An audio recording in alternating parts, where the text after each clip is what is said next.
কথায় বলে প্রতিটা মেয়ের প্রথম ভালোবাসা তার বাবা হয়।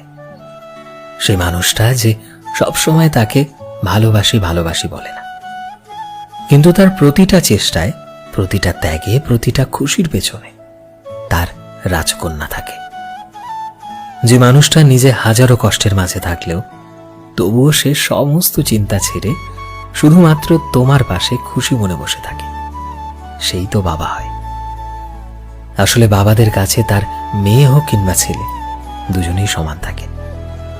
বাবা আমাদের জীবনের এমন একটা মানুষ হয় যে তার আবেগগুলোকে কখনোই শব্দ দিয়ে প্রকাশ করে না, কিন্তু তার চুপ থাকাও আমাদের জীবনে সবথেকে বড় শক্তি হয়।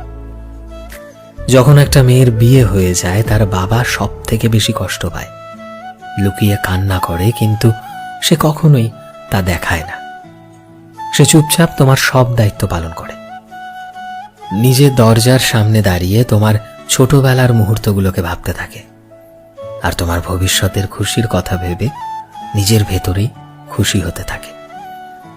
কারণ একজন বাবার কাছে তার সন্তানের খুশির থেকে আর বেশি কিচ্ছুটি হয় না।